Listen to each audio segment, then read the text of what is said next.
ऋषि मुनियों की पावन धरती, देश धर्म का नाता है। कहते सारे लोग यही हैं, गो हमारी माता है। जाग उठो ओ भारतवासी, जाग उठो ओ भारतवासी, गौ पर छुरियां चलती हैं। बंद करो गो माँ की हत्या, सारी जनता कहती है। बंद करो गो माँ की हत्या, सारी जनता कहती है।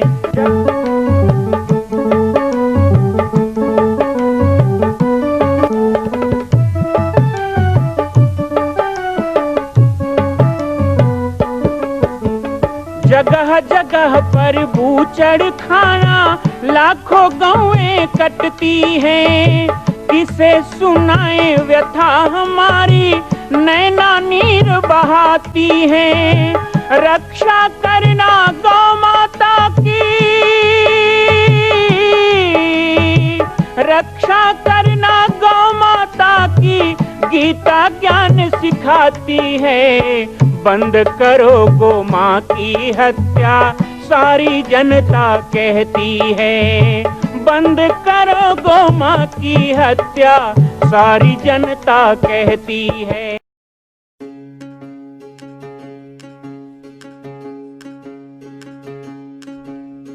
राम राम जय राजा राम, राम राम जय सीता राम।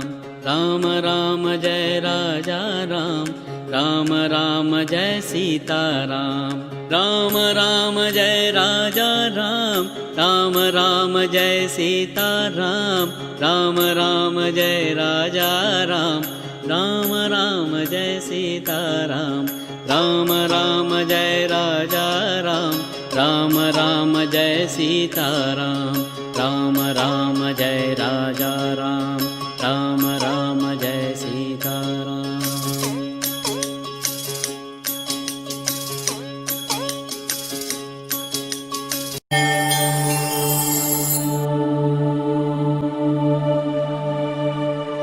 समय बीत रहा है, हम सोचते हैं कि हमारी उम्र बढ़ रही है, पर ऐसा होता नहीं है। एक संत थे, किसी ने जाके उनको प्रणाम किया कि बाबा आज मैं इतने उम्र का हो गया, मुझे आशीर्वाद दो। तो बाबा को हंसी आ गई। कहा आपको हंसी क्यों आई? बोला तुम्हारी ये सोच पर कि तुम कहते हो तुम इतने के हो गए, ये नहीं कहते मेरा इतना घट गया। जहां हम कहते हैं कि हमारी उम्र बढ़ रही है, वहीं ये भी तो सोचो कि हमारी उम्र घट भी रही है। आज यज्ञ का जो दिवस है,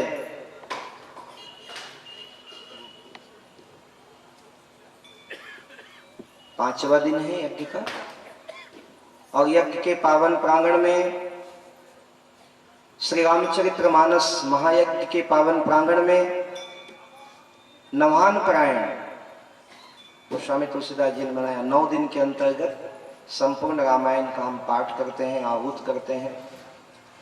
अब वो आहुति का जो क्रम चल रहा है, उसमें हमारे यजमान परिवार जो सम्मिलित हैं, उनका विशेष योगदान है। हम बहुत बहुत मानस पीठ से वंदन करते हैं, आप सभी का अभिवादन करते हैं, हमारे यजमान परिवारों का, जो अपना घर परिवार। क्योंकि देखो, जब यज्ञ में यजमान की बात आती है तो सबसे पहले,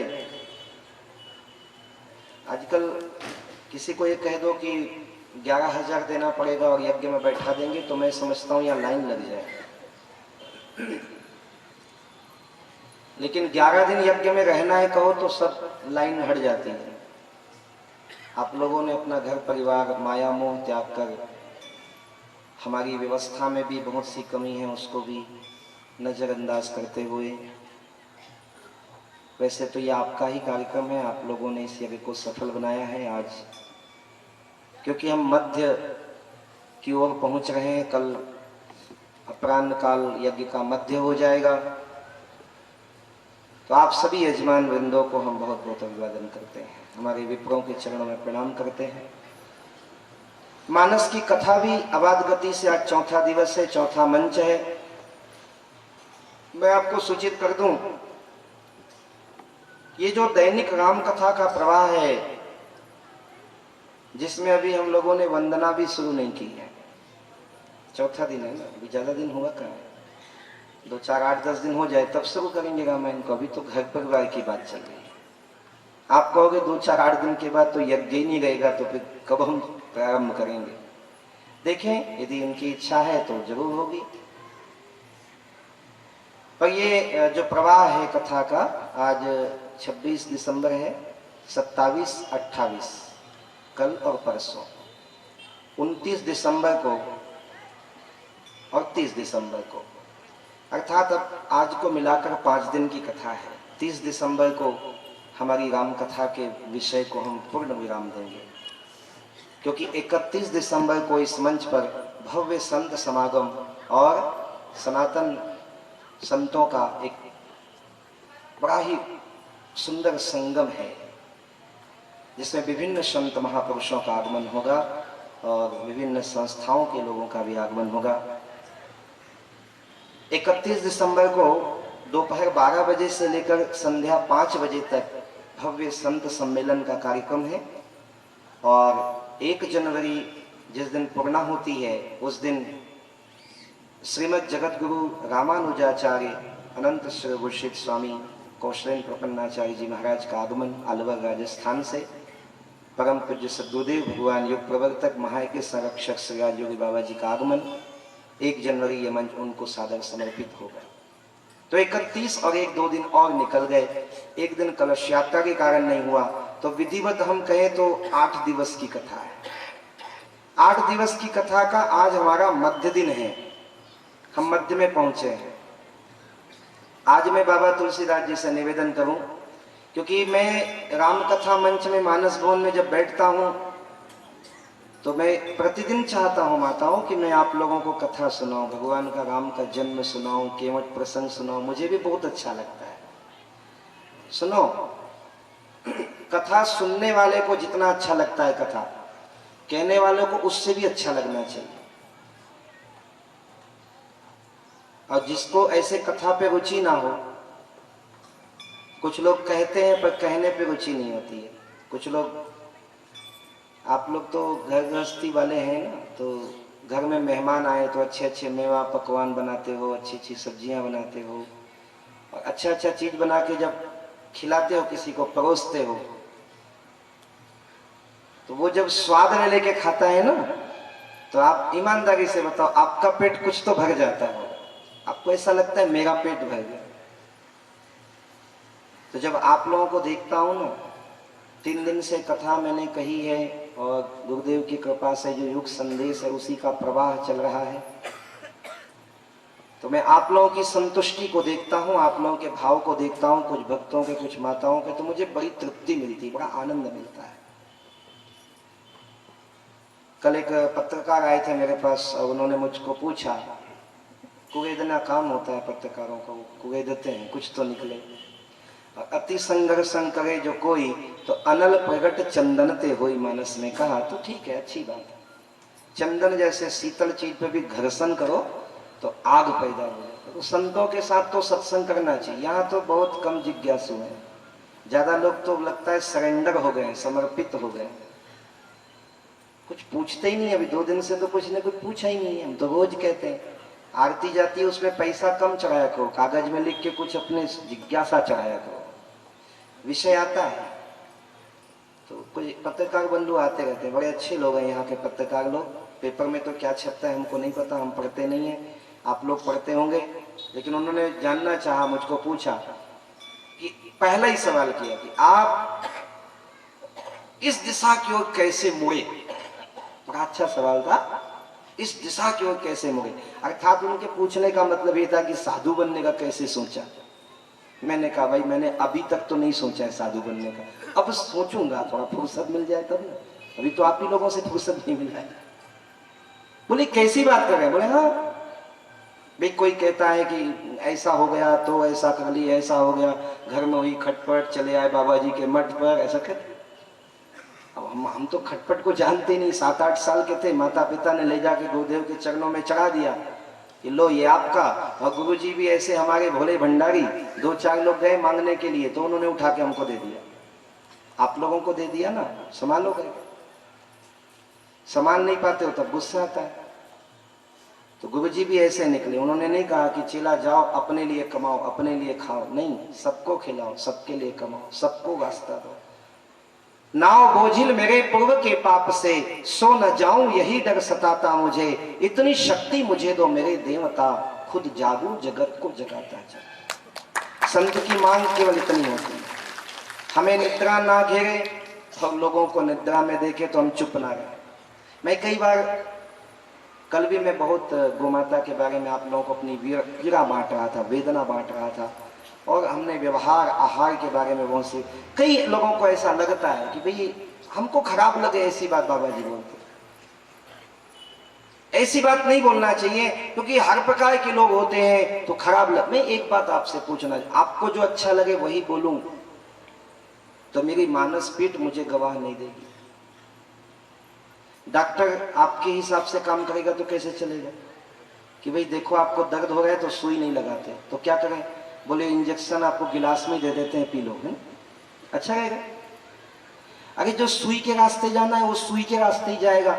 अब एक बोतल ग्लूकोज चढ़ाने के लिए 4 घंटे लगते हैं, उसको भी यहाँ नाड़ी पे लगाना पड़ता है, टेपिंग करके वो सुला देते हैं। मुझे तो एक बार ऐसे धोखा देके डॉक्टर ले गया, कभी जाता नहीं लेकिन ले गया अस्पताल। बोले आप बहुत व्यस्त रहते हो ना, खुले में रहोगे तो आराम करोगे ही नहीं, तो आप अस्पताल में रहो, सब काम करना, वही भजन करना, माला जपना, अपना हिसाब किताब करना, गौशालाओं का वही रहना। और जैसे ही गया ना पहले तो सुला दिया और उसके बाद टेप लगा के एक सुई और लगा दी। मैंने कहा उठना भी नहीं है, हाथ भी नहीं ला सकते। तो जो चीज नस के द्वारा जानी है नस के द्वारा जाएगा, और जो पीने के द्वारा जाना है पीने के द्वारा जाएगा, वो हम जानेंगे। हम डॉक्टर हैं कि आप डॉक्टर हो? तो आप कैसे बोल सकते हो कि हमको क्या चाहिए वो दो? यदि इस मंच पे आए हो तो आपको तो हम जैसा दे वैसा लेना पड़ेगा। हाँ, ये आपकी बात है कि आप क्या क्या चीज को लेना चाहते हो, क्या क्या चीज छोड़ना चाहते हो। जो चीज छोड़ के जाना है छोड़ देना, वो हमारे पास वापस आ जाएगा। आपको नहीं मिला तो फालतू नहीं जाएगा, ये संतों की वाणी, वो हमें वापस मिल जाए। अच्छी बातें हैं हमारे प्रति, यदि कोई बात आपके मन में हो तो वो भी हमको मिलता है।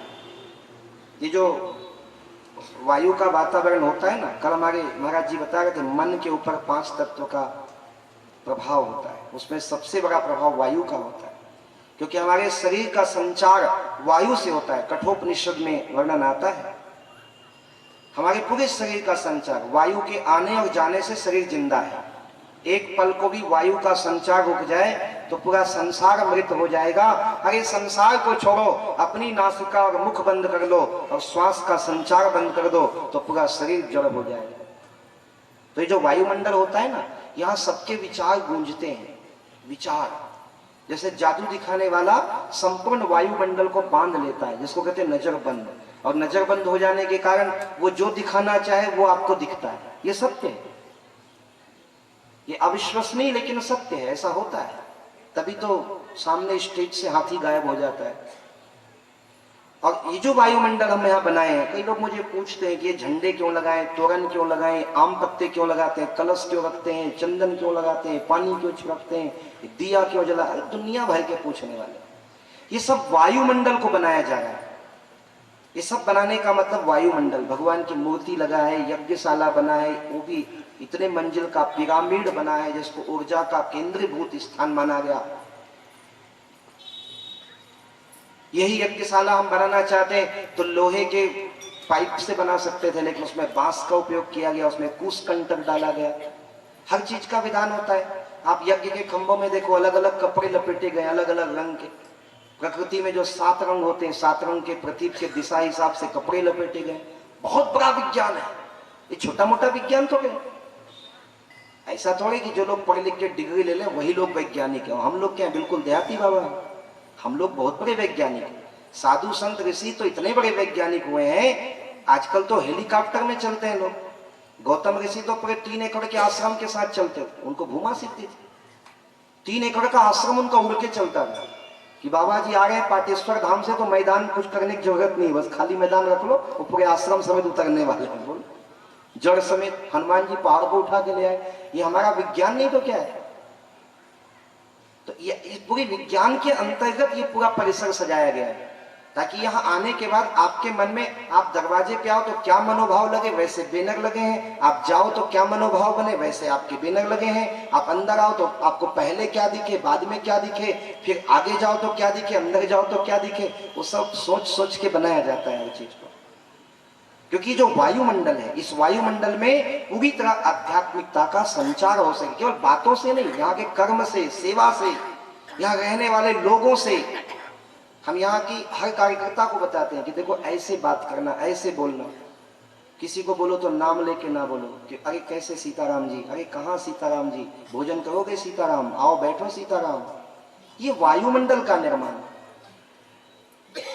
और हम घर परिवार में जब जाते हैं यज्ञ से, तो यज्ञों से कुछ सीख कर हम जाएं, कुछ लेकर जाएं, तो ये वायुमंडल को लेके जाओ कि हमारा घर कैसे हो।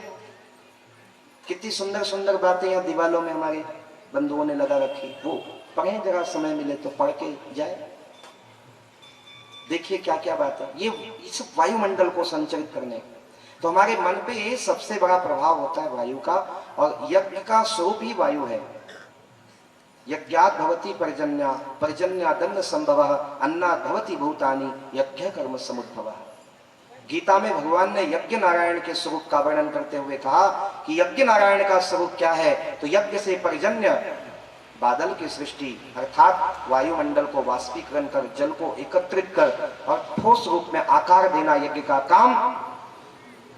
उसी बादल से बरसात, उसी बरसात से अन्न, और अन्न के द्वारा संतति का जन्म होता है, अर्थात संपूर्ण सृष्टि का पालन करता यदि कोई है तो भगवान नारायण स्वरूप यज्ञ भगवान। आप यहां पर आए हैं, हम अपने वायुमंडल के हिसाब से आपको आध्यात्मिक ऊर्जा देते हैं। चलो ठीक है, हमको चमत्कार नहीं आता, हम कोई चमत्कारी बाबा तो बिल्कुल नहीं है। आजकल तो बड़े बड़े चमत्कारी बाबा हैं, हाथ उठाते ही सारा आ जाता है। हमें नहीं आता, हम तो कर्मयोगी हैं, कर्म करते हैं।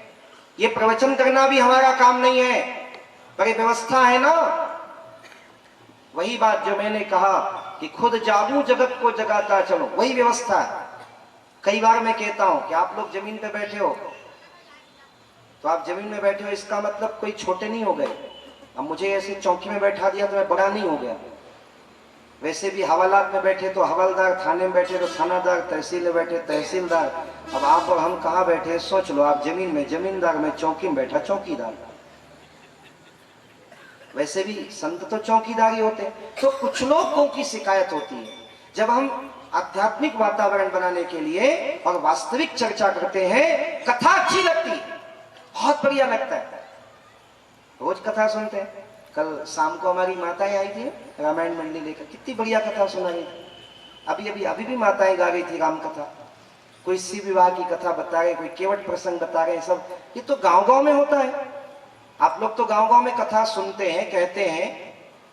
भगवान की कथा को सुनना भी भक्ति है, भगवान की कथा को कहना भी भक्ति है। और रामचरितमानस में तो कथन श्रवण दोनों है।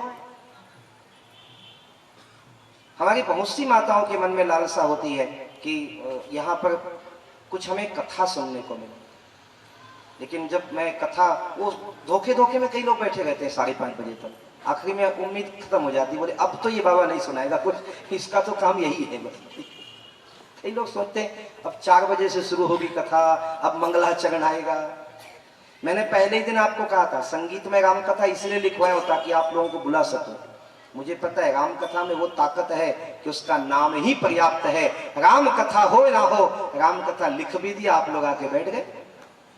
पर एक बात ये भी समझ लो, जो मैं सुना रहा हूं बंधुओं माताओं, वो सच्ची राम कथा है, क्योंकि ये हमारी राम कथा को बनाएगा, ये हमारी राम कहानी को बनाएगा। हम लोग अपनी कहानी को अपनी कहानी कभी नहीं कहते, हम कहते हैं सुनो भाई मेरी राम कहानी।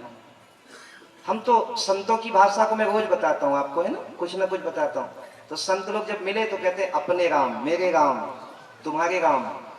किसी को हम तुम आप नहीं कहते, अपने राम, मेरे राम। तो ये जो राम कथा है ये कोई दूसरी बाहर की कथा नहीं, ये हमारी स्वयं की कथा है। मैं यदि इस मंच के माध्यम से कोई कड़वी बात कहता हूँ, कोई कड़ी जुबान में बोलता हूँ, डांट भी देता हूँ, कोई बात नहीं। वैसे भी मेरा नाम बालक दास है।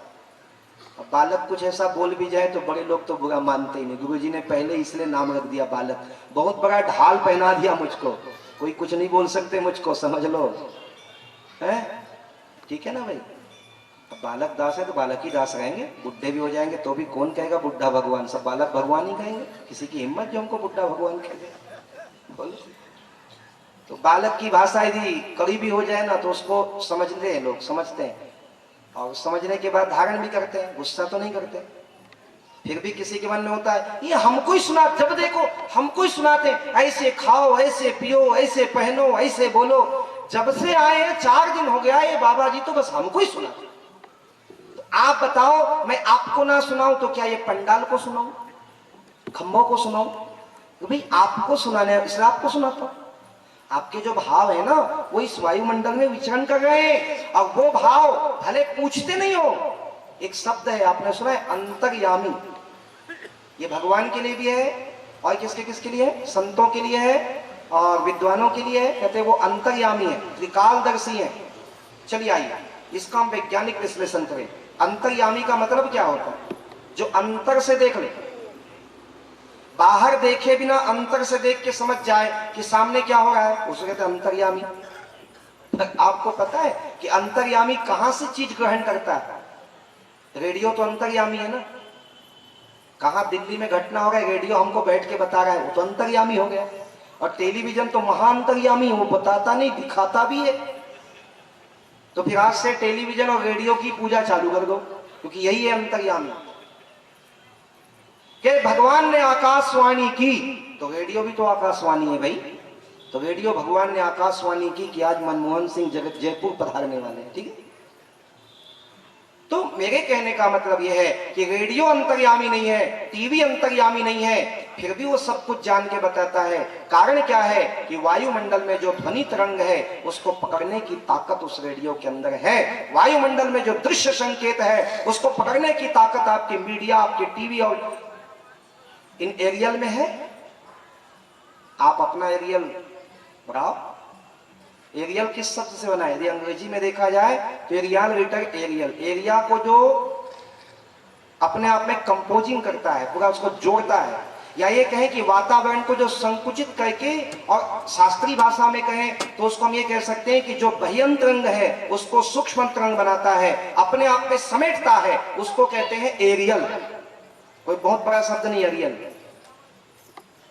तो अपनी अपनी ताकत को बढ़ाओ।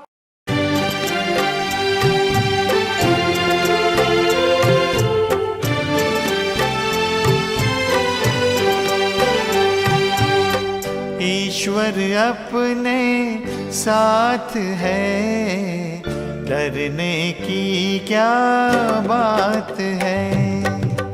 ईश्वर अपने साथ है, डरने की क्या बात है।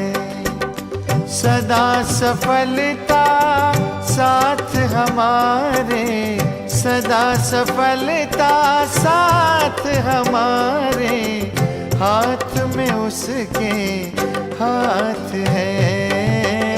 ईश्वर अपने साथ है, डरने की क्या बात है।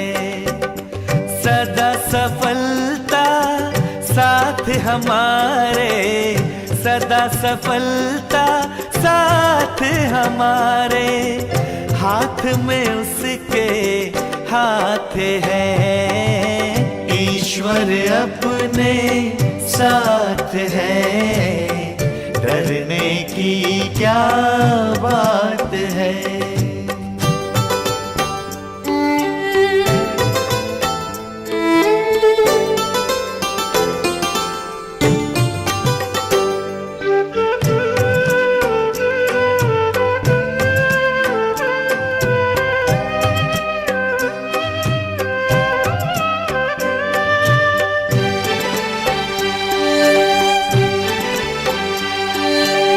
समय से पहले भाग्य से ज्यादा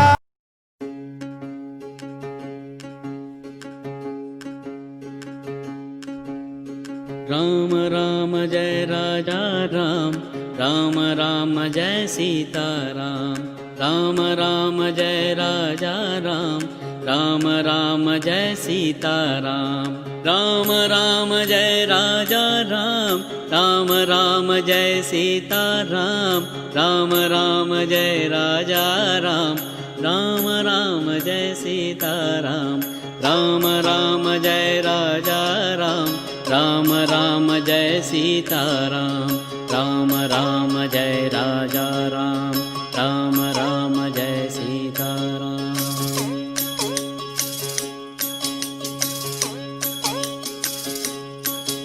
छत्तीसगढ़ के बालोद जिला में स्थित है पाटेश्वर धाम, जहां विश्व का अद्वितीय मां कौशल्या जन्मभूमि मंदिर निर्माण एवं 10,000 गायों के लिए श्री हनुमान नंदीशाला गौ अभ्यारण्य की स्थापना की जा रही है। श्री पाटेश्वर धाम के आध्यात्मिक, धार्मिक एवं नित्य नवीन जानकारियों से जुड़ने के लिए हमारे YouTube चैनल राम बालक दास को सब्सक्राइब करें एवं घंटी का बटन दबाएं। जय सिया राम, जय गौ माता, जय गोपाल।